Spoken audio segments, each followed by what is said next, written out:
Welcome dear students. पिछले lecture में हमने डायमेंशन शुरू किया है। This is the second lecture for dimension and this is being explained in English.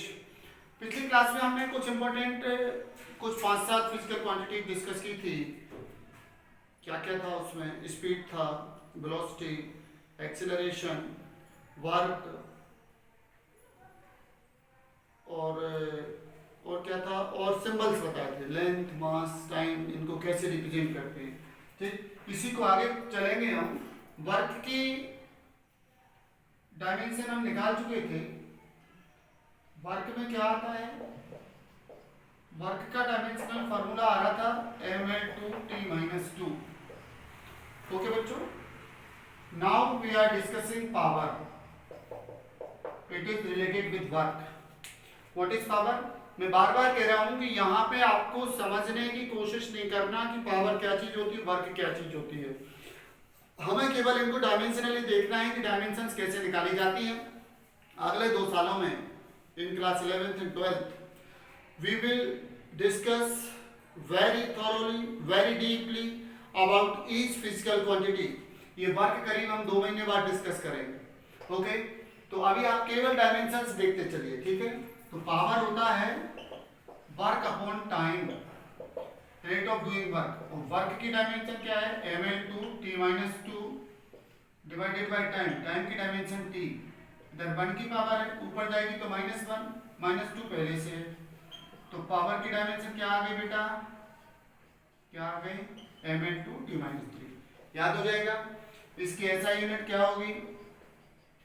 Power की एसआई यूनिट होती है बच्चों वॉट। क्या होती है? वॉट। सिंबल होता है वॉट। इसको मैंने बड़ा इंटरेस्टिंग बनाया था 2016 में, 2016 में। सागर में क्या हुआ था, एमपी बोर्ड और सीबीएसई दोनों क्लास में मेरे बच्चों ने टॉप किया था। सीबीएसई का टॉपर भी मेरी क्लास से था, वो एक लड़की थी आस्था गुप्ता, और एमपी बोर्ड का टॉपर अनिकेत राजपूत, वो भी मेरी क्लास से था। ठीक, तो बड़ा एक गौरवशाली ईयर था 2016 में, दोनों में टॉप किया था। उसी साल मैंने ये बनाया था। क्वेश्चन देखिए आप, क्वेश्चन देखना, what is the unit of power? What is the unit of power? ये क्वेश्चन हो गया। आंसर देखो आप, आंसर क्या है?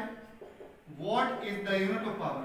तो क्वेश्चन भी वही, what is the unit of power, answer भी वही, what is the unit of power. ठीक, ये गूगल पे नहीं मिलेगा, कोई बुक्स में इस तरह से लिखा नहीं मिलेगा, ये मैंने खुद ने बनाया था। ठीक, चलिए याद रखेंगे आप लोग, पावर को याद रखेंगे, डायमेंशनल फार्मूला। चलिए next physical quantity we are taking linear momentum. What is linear momentum? इसको भी पी से ही रिप्रेजेंट करते हैं। ये होता है मास इनटू वेलोसिटी। ठीक, मास का डायमेंशनल फार्मूला m हमें मालूम है, वेलोसिटी का lt-1 होता है। नहीं पता? पिछला वीडियो देख के आइए आप, लेक्चर 1 देख लीजिए, आपको सब कुछ समझ में आएगा। लेक्चर 2 देखने से पहले लेक्चर 1 आपको देखना ही है, तभी ये समझ में आएगा। This both are interlinked. ठीक, ये बन गया क्या? mlt-1। ओके, इसकी कोई पूछे कि ऐसा यूनिट बताइए क्या होगी, बता सकते हैं? नहीं बता सकते हो। मास की किलोग्राम हो गई, डिस्टेंस की मीटर हो गई, टाइम की सेकंड हो गई, किलोग्राम इनटू मीटर पर सेकंड। ओके, समझ में आया? एक फिजिकल क्वांटिटी और देखिए आप, इंपल्स। एक फिजिकल क्वांटिटी होती है इंपल्स। इसको टाउ से रिप्रेजेंट करते हैं, या फिर आई अकेला भी लिख सकते हैं इंपल्स के लिए। ठीक है, तो what is impulse? Impulse is defined as the product of force into time. What is impulse? Impulse is product of force and time. ठीक है, फोर्स का डायमेंशन फार्मूला हमें मालूम है, ml-2 होता है, टाइम का t होता है, इधर 1 की पावर, इधर -2 की पावर। क्या आएगा? इतना तो जानते हैं ना सब लोग, ml-1। ठीक, तो dear students, here the point to be noticed is that this linear momentum and impulse both have same dimensional फार्मूले। यू सी, दोनों के डायमेंशनल फार्मूले सेम होते हैं। जैसे डिस्टेंस और डिस्प्लेसमेंट का L होता है, वेलोसिटी और स्पीड का lt-1 होता है। सिमिलरली क्या बोले, लीनियर मोमेंटम और इंपल्स के डायमेंशनल फार्मूले भी सेम होते हैं। ठीक, आगे चलेंगे। लीनियर मोमेंटम आया, अब हम बात कर रहे हैं एंगुलर मोमेंटम की। किसकी बच्चों? Angular momentum. एंगुलर मोमेंटम को एल से या फिर जे से रिप्रेजेंट करते हैं। एंगुलर मोमेंटम को dimensionally radius into linear momentum से निकालते हैं। Distance into linear momentum equals to angular momentum dimensionally. Okay, तो डिस्टेंस या रेडियस की डायमेंशन एल होती है, लीनियर मोमेंटम की क्या होती है? M L T minus one होती है। एल का एल का मल्टीप्लाई होगा, क्या बन जाएगा? M L square T minus one. आया ना? ऐसा यूनिट बताओगे? Kilogram into metre square per second. क्या होगी? Kilogram metre square per second. समझ में आ गया? पक्का आ गया? अब ऐसे ही एक कांस्टेंट होता है प्लैंक्स कांस्टेंट।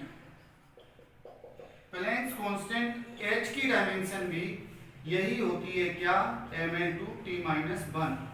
जब हम कांस्टेंट्स की डायमेंशन निकालेंगे वहां पे आपको निकाल के बताएंगे प्लैंक कांस्टेंट की डायमेंशन कितनी होती है। वही होती है जो एंगुलर मोमेंटम की होती है। तो एंगुलर मोमेंटम और प्लैंक कांस्टेंट की डायमेंशन सेम होती है, लीनियर मोमेंटम और इम्पल्स की डायमेंशन सेम होती है। ठीक, चलिए आगे चलेंगे।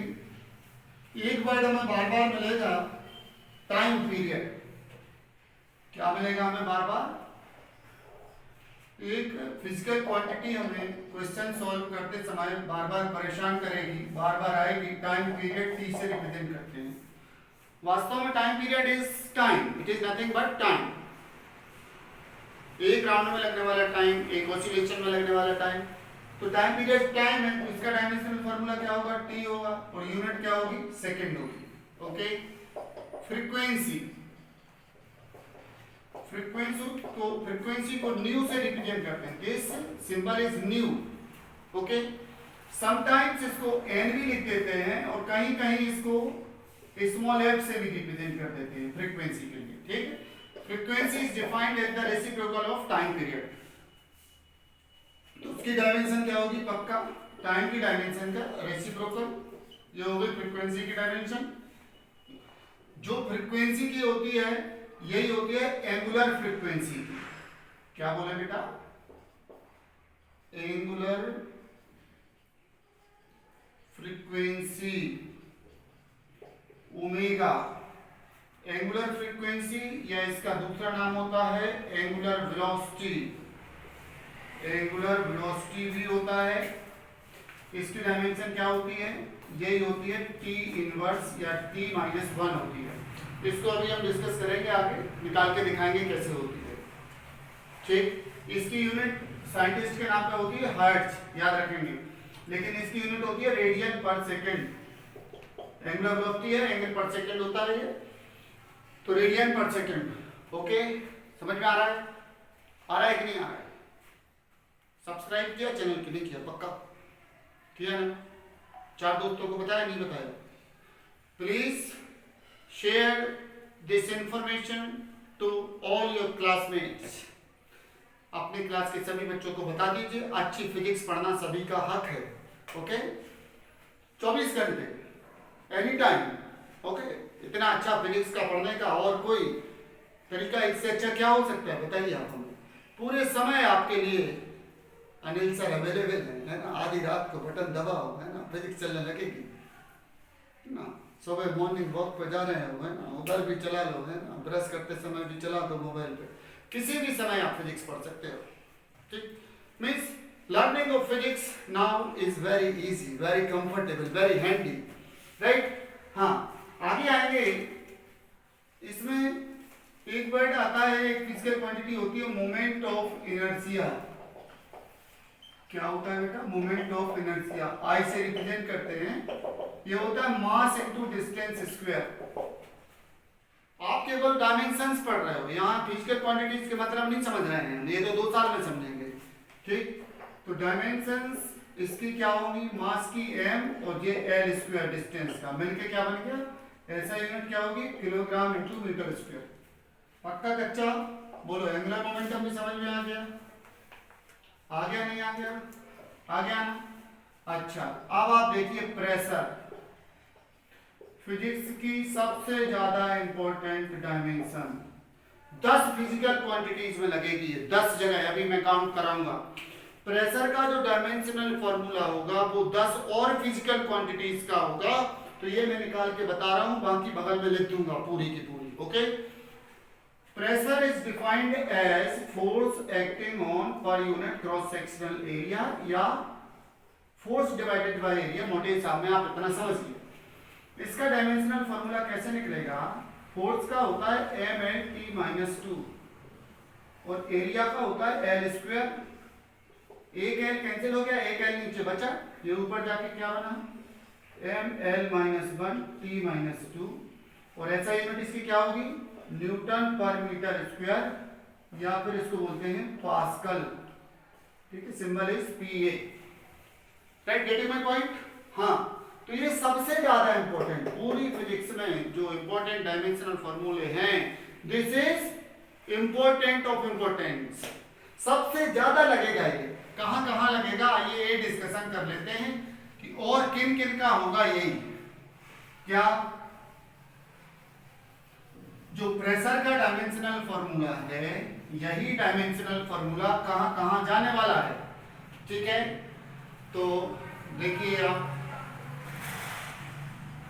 कोफिशिएंट ऑफ इलास्टिसिटी कहीं लिखा दिखेगा, इसको E से रिप्रेजेंट करते हैं, तो डायमेंशनल फॉर्मूला प्रेशर का आएगा। ठीक है, कोफिशिएंट ऑफ इलास्टिसिटी 3 टाइप के होते हैं, यंग्स मॉडुलस, ओके, Y से रिप्रेजेंट करते हैं, बल्क मॉडुलस, K से रिप्रेजेंट करते हैं, शियर मॉडुलस, क्या शियर मॉडुलस, या इसका एक और नाम होता है, मैं बता दे रहा हूं, कोफिशिएंट ऑफ रिजिडिटी, ईटा, ईटा। तो अकेला कोफिशिएंट ऑफ इलास्टिसिटी लिखा मिलेगा कहीं पे अगर, तो भी आप क्या करोगे? प्रेशर का डायमेंशनल फॉर्मूला डालोगे।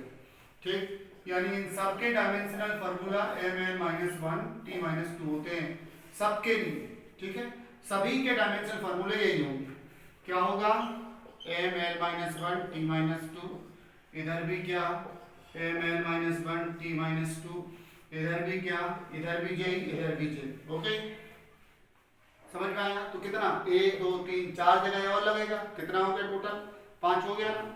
और कहाँ लगेगा? आप कहोगे सर आपने 10 का बोला था, 10 का बोला था, तो हम कम मना कर रहे हैं, 10 जगह लगेगा।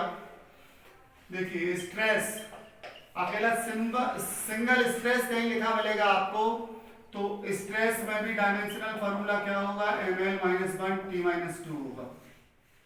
फिर ये स्ट्रेस कहीं कहीं अलग अलग आपको मिल सकता है, ये मिल सकता है आपको नॉर्मल स्ट्रेस लिखा मिल सकता है, तो भी यही आएगा। फिर आपको मिल सकता है शियर स्ट्रेस, तो भी यही आएगा। नॉर्मल स्ट्रेस ना मिलके कहीं लिखा हमें ऐसा मिल सकता है लॉन्गिट्यूडिनल स्ट्रेस, ये सब हम डिटेल में बाद में पढ़ने वाले हैं। लॉन्गिट्यूडिनल स्ट्रेस, तो इसमें भी यही आएगा। फिर वॉल्यूमेट्रिक स्ट्रेस, तो इधर भी यही आएगा। फिर जो लॉन्गिट्यूडनल है इसमें फिर 2 टाइप का मिल सकता है, कौन सा? कहीं लिखा मिलेगा आपको कि कंप्रेसिव स्ट्रेस या tensile stress. Getting my point? Stress लिखा मिले तो भी dimensional formula ml-1t-2, shear stress मिले, नॉर्मल स्ट्रेस मिले, कैसे स्ट्रेस मिले, कैसे स्ट्रेस नहीं, दिमाग का स्ट्रेस नहीं भाई। ना कर आप बोलोगे सर हमें दिमाग में बहुत स्ट्रेस हो रहा है, उसका डायमेंशनल फार्मूला ही होगा, नहीं। डायमेंशनल फार्मूले याद करते समय कोई स्ट्रेस नहीं होना चाहिए। इतना पसीना इसलिए नहीं बहा रहा हूं कि फिजिक्स आपको कठिन लगे। Physics should be very handy, very loving, very attracting, very मजेदार, है ना? ऐसी फिजिक्स होनी चाहिए। ठीक, तो क्या बोले, कंप्रेसिव स्ट्रेस पे भी जेई, टेंसाइल स्ट्रेस पे भी जेई। ठीक, कोई टाइप का स्ट्रेस दिख जाए सब जगह जेई। तो देखो 1 2 3 4 5 6 7 जगह जे हो गई, और 1 2 3 4 ये हो गई 11, एक ये हो गई 12, हमने तो 10 का बोला था, 12 बताए, एक और बता रहे हैं ना, एक होगा एनर्जी डेंसिटी। एनर्जी डेंसिटी ये होता है energy stored in per unit volume. तो बच्चों ये भी जेई होता है। तो जो 12 फिजिकल क्वांटिटीज तेरा आप बोर्ड पे लिखा देख रहे हो, इन सब का डायमेंशनल फॉर्मूला क्या है, ml-1 t-2। आप वीडियो को यहाँ पे पॉज कीजिए, पूरा लिख लीजिए, स्क्रीनशॉट ले लीजिए। ठीक, बहुत इंपॉर्टेंट, सबसे ज्यादा इंपॉर्टेंट डायमेंशनल फॉर्मूला हमने अभी बात की। ठीक, समझ में आया बच्चों? कुछ अभी हमारी बात और भी चलेगी आगे, अभी बात पूरी नहीं हुई है। ठीक, अगली फिजिकल क्वांटिटी हम ले रहे हैं रोटेशनल मोशन से, रेडियस ऑफ जाइरेशन। क्या बेटा? Radius of gyration. Radius of gyration. Radius of gyration वास्तव में क्या है? It is nothing but radius. Radius of gyration तो बाद में पढ़ेंगे, लेकिन इसका डायमेंशनल फॉर्मूला क्या होगा? के से रिप्रेजेंट करते हैं, तो क्या होगा डायमेंशन फॉर्मूला? एल होगा। ठीक, अच्छा एक बात और बताएं, अभी जो अपन ने पिछले लेक्चर में वर्क पढ़ा था, वर्क का क्या होता है? ml2t-2। ये दुनिया भर की जितनी एनर्जीज होती है सबका डायमेंशनल फॉर्मूला भी यही होता है। ठीक, मतलब जितनी भी एनर्जीज मिलेंगी, ऑल टाइप्स ऑफ एनर्जीज का डायमेंशनल फॉर्मूला भी यही होगा। सबकी ऐसा यूनिट क्या होगी? सबकी ऐसा यूनिट जूल होगी। सिंबल होगा कैपिटल जे और पूरा नाम होगा स्मॉल जे से। क्लियर? तो रेडियस ऑफ जाइरेशन एल हो गई, इसकी यूनिट क्या हो जाएगी? मीटर हो जाएगी। समझ में आ गया? वेरी गुड, बहुत अच्छा बच्चों। अब हम थोड़ी बात करते हैं एंगल की। एंगल बहुत सुना है, ये होता है आर्क अपॉन रेडियस। आर्क भी डिस्टेंस है, रेडियस भी डिस्टेंस है, तो एल अपॉन एल। आर्क तो डिस्टेंस यानी डायमेंशन फॉर्मूला एल होगा, रेडियस का भी एल होगा, एल से एल कैंसिल, तो क्या आ गया बच्चों? ये आ गया डायमेंशन लेस। तो theta is dimension less, but ऐसा यूनिट होती है, ये रेडियन होती है। ठीक, तो एंगल और प्लेन एंगल, इसका नाम प्लेन एंगल भी है। ठीक है, लिख दूं क्या यहाँ पे अलग से? एंगल अकेला बोले या प्लेन एंगल बोले, दोनों का एक ही मतलब है। ठीक, इसकी डायमेंशन नहीं होती। ठीक, सॉलिड एंगल, अगर हम बात करते हैं सॉलिड एंगल की, ओमेगा से रिप्रेजेंट करते हैं। सॉलिड एंगल निकाला जाता है area upon perpendicular distance square. Area upon distance square, मोटा मोटा हिसाब आप ऐसे समझिए। एरिया का डायमेंशनल फॉर्मूला एल स्क्वायर होगा और डिस्टेंस का भी एल स्क्वायर होगा, कैंसिल हो जाएगा, तो ये क्या आएगा? ये भी डायमेंशन लेस आएगा। ओमेगा की भी कोई डायमेंशन नहीं होगी। समझ में आ रहा है नहीं आ रहा है? समझ में तो आ रहा है, पक्का आ रहा है। जो लोग पूरी आस्था के साथ देख रहे हैं, विश्वास के साथ देख रहे हैं, उनको समझ में आएगा। हंसी मजाक वाला वीडियो नहीं है, दांत निकालने वाला वीडियो नहीं है, है ना? बैठे दांत निकाला, है ना? पेन कॉपी साथ में रखो, लिखते चलो जो जो इम्पोर्टेंट है। आप क्लास में नहीं पहुंच पा रहे हो, इसके लिए हम आपके घर पहुंच गए हैं फिजिक्स पढ़ाने। ठीक है, इसके बाद भी ना पढ़ो तो भगवान के यहाँ जब पहुंचोगे तो भगवान कहेंगे हमने तो फिजिक्स तुम्हारे घर पे भेजी थी बेटा, आप ही नहीं पढ़ी। ठीक, चलो आ जाओ आगे जाए फिर। ठीक, अब आ गया इससे एंगुलर वेलोसिटी। एक फिजिकल क्वांटिटी क्या आ गई? एंगुलर वेलोसिटी, जिसको ओमेगा कहते हैं। और अभी हमने पहले इसकी डायमेंशन भी बताई थी, इसको एंगुलर फ्रीक्वेंसी भी बोलते हैं। इसका दूसरा नाम एंगुलर फ्रीक्वेंसी भी होता है। ये होता है एंगल अपॉन टाइम। डायमेंशनली अगर ये बात कर रहा हूं मैं, तो इसकी डायमेंशन तो होगी नहीं, और नीचे डायमेंशन होगी टाइम की डायमेंशन। तो क्या आ गई? टी इनवर्स आ गया ना, यही निकाल के बताया था अभी थोड़ी देर पहले। और यूनिट क्या लिखा था आपने? एंगल की यूनिट रेडियन और टाइम की unit second. So this is radian पर सेकंड। क्लियर? अरे कोई प्रॉब्लम क्या? अभी कोई प्रॉब्लम नहीं। फिर एक आता है एंगुलर एक्सीलरेशन। क्या आता है भाई? एंगुलर एक्सीलरेशन को अल्फा से रिप्रेजेंट करते हैं। विच symbol is this? It is alpha. ठीक है, अल्फा से रिप्रेजेंट करेंगे काय को? एंगुलर एक्सीलरेशन को। ये कैसे निकाला जाता है? ये कैसे निकाला जाता है बताएंगे आप? ये अल्फा है, याद रखेंगे, है ना, अल्फा। एंगुलर एक्सीलरेशन निकालते हैं, डायमेंशनली बात कर रहा हूं, पूरा एक्सप्लेन नहीं कर रहा हूं, नहीं तो आप सोचो कि सर आपने ये क्या लिख दिया, एंगुलर वेलोसिटी अपॉन टाइम लिख दिया। Change in angular velocity upon time होता है तो डेल्टा ओमेगा लिखते हैं। चलो ठीक है, तो इधर लिख दीजिए आप ओमेगा की डायमेंशन t-1 और नीचे टाइम की डायमेंशन t। तो 1 की पावर ये है, ऊपर जाके -1 हुई और -1 पहले से है, -2। ऐसा यूनिट क्या होगी इसकी बताएगा कोई? ये तो रेडियन पर सेकंड था ही, और टाइम एक बार और आ गया नीचे, ये होती है रेडियन पर सेकंड स्क्वायर। समझ गया नहीं समझे? अरे समझ गया ना, अच्छे समझ गए, है ना। अब चलो चलते हैं 11th क्लास में, थोड़ा सा और बचता है, हीट में चलते। एक आता वर्ड वेव में आता है ना, वेवलेंथ। वेवलेंथ, इसको लैम्डा से रिप्रेजेंट करते हैं। This symbol is called lambda, it is pronounced as lambda. तो लैम्डा क्या है? ये जो वेव बनती है, वेव जो होती है, वेव की लेंथ को वेवलेंथ बोलते हैं। ठीक, तो इसका डायमेंशन फार्मूला एल होगा, यूनिट क्या होगी? मीटर होगी। अरे आ रहा है ना समझ में? पक्का। चलो अब हम लास्ट में पहुंचते हैं 11th क्लास के सिलेबस के आखिरी में। क्या? हीट। हीट में सबसे पहले हम हीट कैपेसिटी की बात करेंगे, या थर्मल कैपेसिटी। ठीक, तो पहले तो पहला हीट का ही ले लो। हीट मतलब एनर्जी, हीट मतलब एनर्जी, और एनर्जी का डायमेंशनल फार्मूला mL2T-2, याद रहेगा। ठीक, अब हीट कैपेसिटी होती है,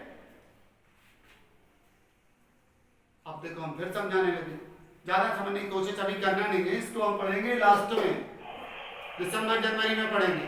ठीक, हीट कैपेसिटी होती है पर यूनिट टेम्परेचर चेंज करने के लिए रिक्वायर्ड हीट।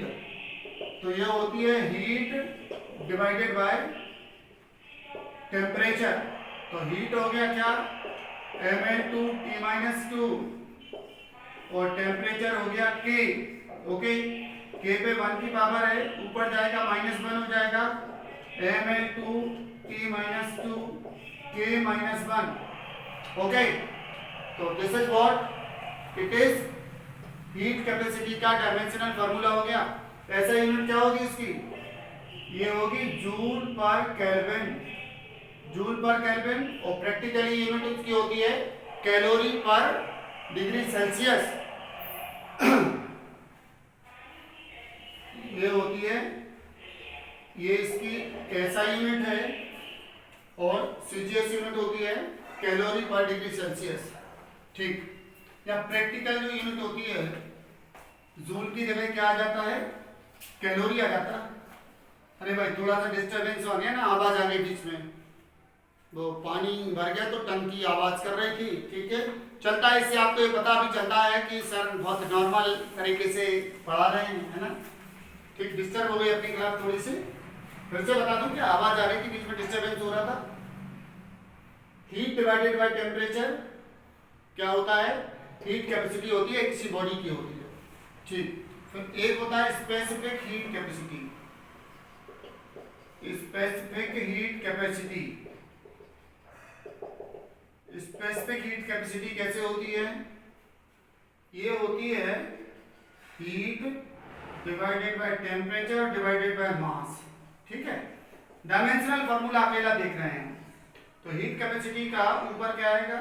mL2T-2 और नीचे टेम्परेचर का K और मास का M।